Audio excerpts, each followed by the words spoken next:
Hello दोस्तों, कैसे हैं आप सब। आशा करता हूँ आप सब बढ़िया होंगे। आज हम एक बहुत इम्पोर्टेंट टॉपिक पॉलिटी का डिस्कस करने जा रहे हैं, जो कि है सिटीजनशिप। ठीक है, इसका पहला पार्ट ये है इस वीडियो में।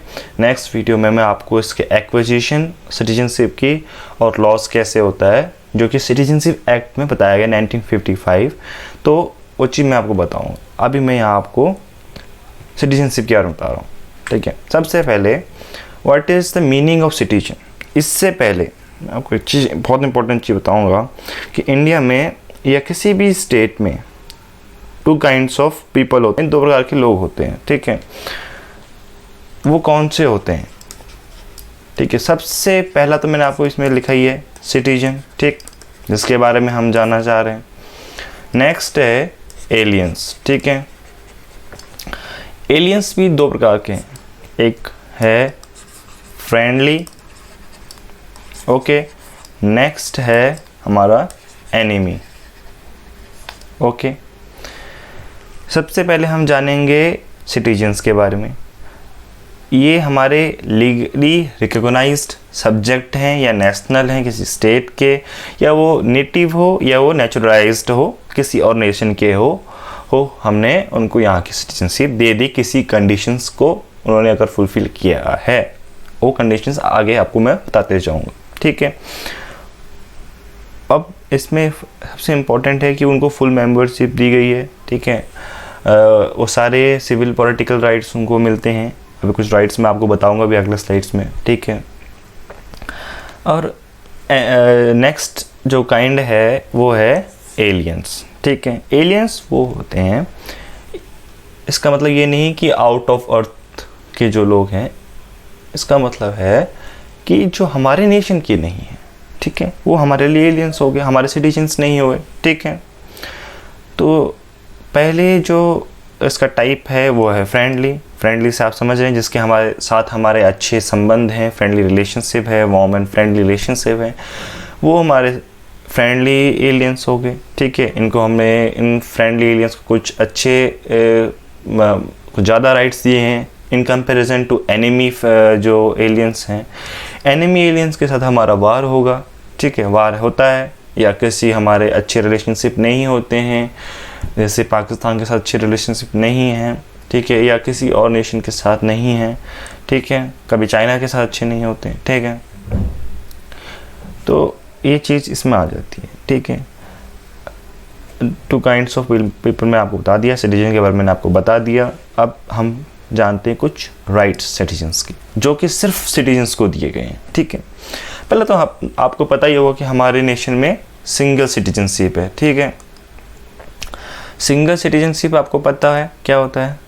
एक यूएसए में डबल सिटीजनशिप होती है। ठीक है, वहाँ अपने अलग अलग स्टेट्स जो हैं उनकी भी वो सिटीजनशिप पा सकते हैं और पूरे नेशन की भी। ठीक है, पर हमारे इसमें ऐसा नहीं है। ठीक है, तो हम एक ही सिटीजनशिप पा सकते हैं, वो भी नेशन की। ठीक है, हमको सारे सिविल पॉलिटिकल राइट्स मिलते हैं, सब इंजॉय करते हैं। ठीक है, कुछ राइट्स और इंस्ट्रेन हैं आर्टिकल्स में। ठीक है, ये मेनली मैंने फंडामेंटल राइट्स का बारे में बताया गया है यहाँ पर। ठीक है, सबसे पहला मैं आपको बताऊँगा आर्टिकल 15। ठीक है, आर्टिकल 15 में दिया गया है right against discrimination on grounds of religion, race, caste, sex और प्लेस ऑफ बर्थ, कि किसी भी सिटीजन के साथ डिस्क्रिमिनेशन नहीं होना चाहिए किसी भी ग्राउंड्स में। ठीक है, जो कि आगे मैंने आपको बताया कि किसी की जाति, किसी के रिलीजन, ठीक है, किसी के जेंडर, किसी के कहाँ पैदा हुआ है, ये चीज़ उसमें मैटर नहीं करती। ठीक है, आर्टिकल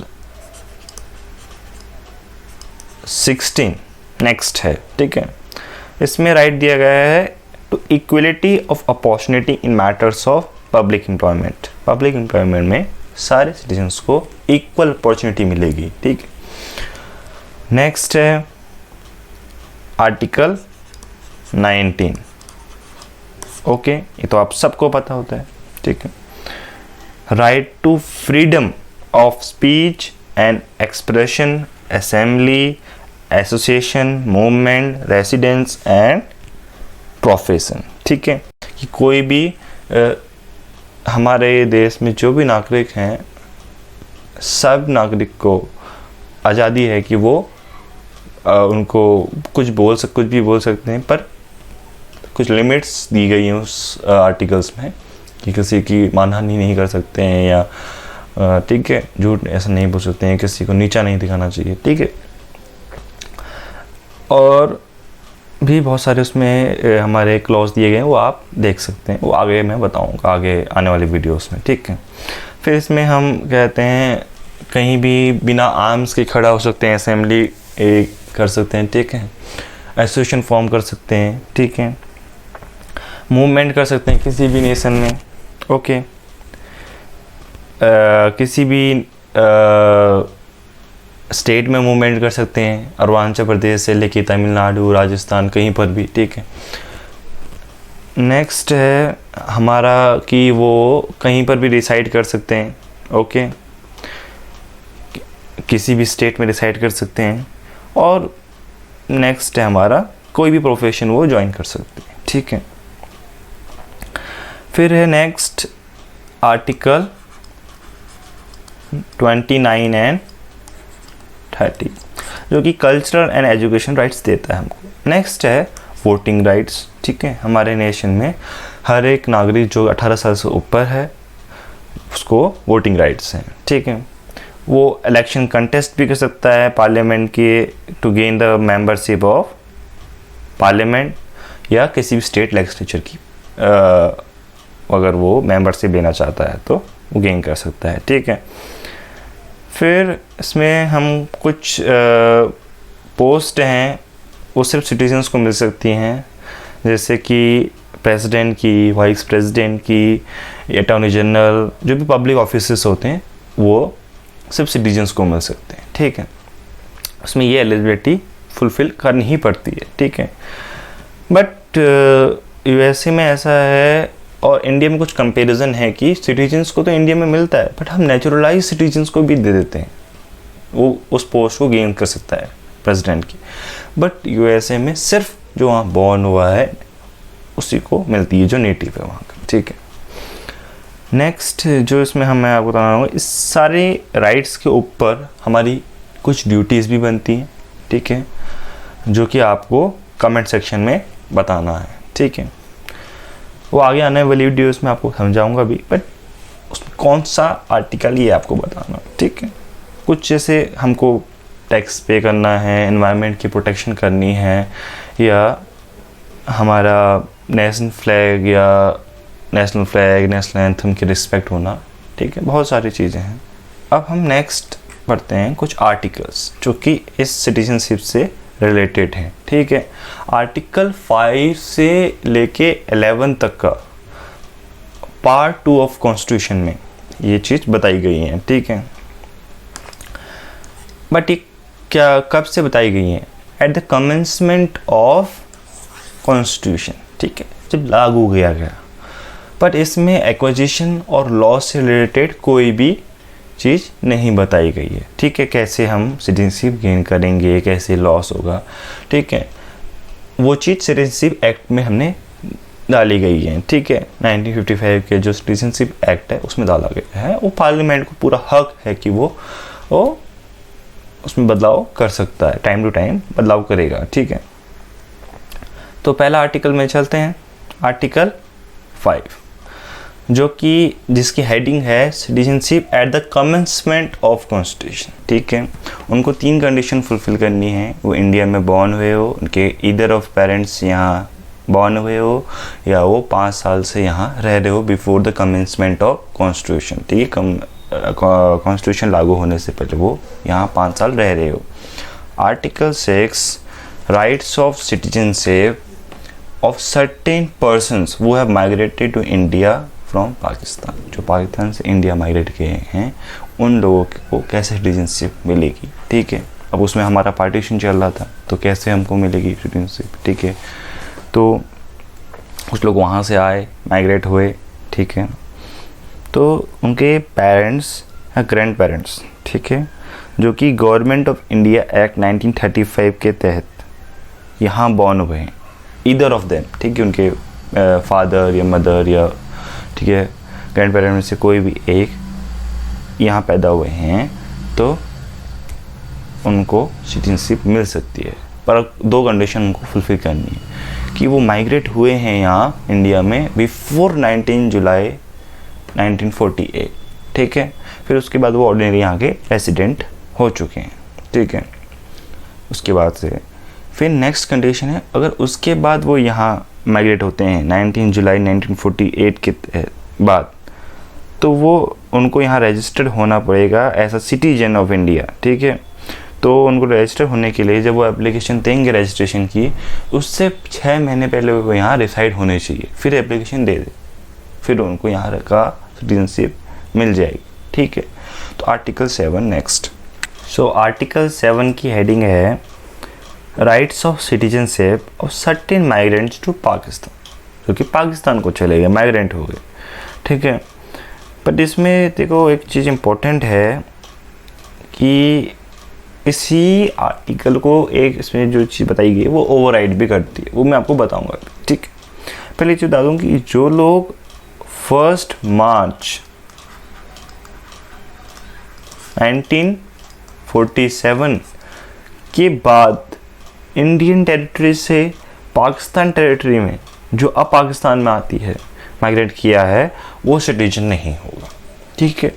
बट अब इसमें एक चीज़ इसको वो ओवरराइड करने वाली बात भी है इसमें, ठीक है, कि जो कि हमारे 5 और 6 में जो भी बताई गई हैं उसको एक ओवरराइड कर रहा है, ठीक है, कि भैया अगर वो वापस इंडिया रिसेटल होने के लिए आ गया और यहाँ रिसेटल होता है किस कंडीशंस पर, ठीक है, और परमानेंटली वो रिटर्न हो चुका है, रिसेटल होने के लिए आ गया, वो परमानेंटली रिटर्न हो रहा है under the authority of any law और even every such person shall for the purpose of clause B of article 6 to be deemed to have migrated to territory of India after the 19th day of July 1948, ठीक।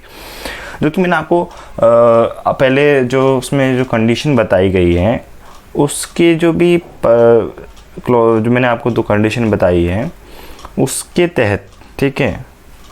अब वो मैंने क्या बताया था मैं आपको फिर से बता दूं, ठीक है, कि भैया जो उसकी इस डेट के पहले जुलाई 1948 के पहले या उसके बाद अगर वो यहाँ माइग्रेट होते हैं पाकिस्तान से लोग, ठीक है, उनको हम इंडियन सिटीजनशिप दे सकते हैं, ठीक है, ठीक है। अब इसमें क्या है, एक चीज़ ट्विस्ट है, देखो जो रिसेटल होने आया, ठीक है, किसी भी वो हमारे जो लॉ अथॉरिटी के अंदर वो आया है, ठीक, ऐसे ही नहीं आ गया, ठीक है। तो हम उसको इंडियन सिटीजनशिप दे देंगे, वो माइग्रेटर है, ठीक है, तो हम उसको देंगे सिटीजनशिप, ठीक है। अब इसमें नेक्स्ट जो हमारा आर्टिकल है वो और इम्पोर्टेंट है, ठीक है। आर्टिकल 8, इसमें बताया गया है, इसकी हेडिंग बता दूँ पहले, जो कि हमारे बी एक्ट में दी है, जो कॉन्स्टिट्यूशन में दी गई है, ठीक है। Right of citizenship of certain persons of Indian origin residing outside India, जो कि इंडिया के बाहर रिसाइड करते हैं, ठीक है। मतलब उनके पेरेंट्स, उनके ग्रैंड पेरेंट्स इंडिया में तो पैदा हुए, ठीक है, पर क्या हुआ कि वो उस ऑर्डिनरी वहाँ के वो कहीं और रिसाइड कर रहे थे, ठीक है। उस समय वो क्या पता किसी और देश में रिसाइड कर रहे हो, ठीक है, ऐसा भी तो हो सकता है, कई लोग बाहर गए हो, ठीक। तो उनको हम इंडियन सिटीजनशिप दे सकते हैं, उनके जो बच्चे हैं, ठीक है।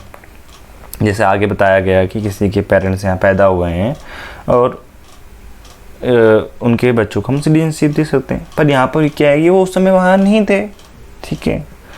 वहाँ कहा गया है कि वहाँ पहले जो मैंने आपको बताया आर्टिकल 5 उसमें डोमिसाइल के बारे में बताया गया, रेजिडेंट जो वहाँ होने चाहिए तो उसमें नहीं थे, तो क्या किया जाए, तो उनको रजिस्टर किया जाए सिटीजन एज अ सिटीजन, किसी डिप्लोमेटिक और जो काउंसलर रिप्रेजेंटेटिव दिया जाता है उनको, उसके तहत उनको हमारे कंट्री में एज अ रेसिडेंट लाया जाए और फिर उनको सिटीजनशिप दे दी जाए, ठीक है। इसमें हमारे जितने भी फॉरेन कंट्रीज़ के जो भी मतलब लोग जो हमारे रह रहे हैं उनको, जिनके पेरेंट्स या ग्रैंड पेरेंट्स इंडिया में पैदा हुए पर वो उसमें बाहर रह रहे थे, ठीक है, उनको हम ओवरसीज सिटीजन्स भी कह देते हैं या ओवरसीज इंडियंस जो उसमें, ठीक है, उनको हम सिटीजनशिप दे देंगे। चलो आर्टिकल 8 तक तो आपको मैंने बता दिया, ठीक है। आर्टिकल 9 से मैंने इसमें स्लाइड नहीं बनाई है तो मैं आपको बता दूं यहाँ पर ही, ठीक है। आर्टिकल 9 इसकी हेडिंग है person voluntarily acquiring citizenship of foreign state not to be a citizen, ठीक है। मतलब अगर कोई इंडियन सिटीजन बाहर की किसी फॉरेन कंट्री का अगर सिटीजनशिप लेता है तो यहाँ का सिटीजन नहीं रहेगा, सिंपल, ठीक है। अगर मैं आपको बीरेट की भाषा में बताऊँ, no person shall be a citizen of India, वो सिटीजन नहीं होगा by virtue of article 5। Article 5 में जो भी कंडीशन दी है वो फॉलो नहीं कर पाएगा, ठीक है। टू बी डीम्ड और be deemed to be a citizen of India by virtue of article 6 और 8 if he has voluntarily acquiring the citizenship of any foreign state, ठीक है। अगर वो वॉलंटरली एक्वायर कर रहा है तो वो यहाँ की सिटीजनशिप रोकेगा, ठीक है। बट उसको क्या है, वो सिटीजन बन सकता है, वो 6 और 8 के अंदर आ जाता है, ठीक है।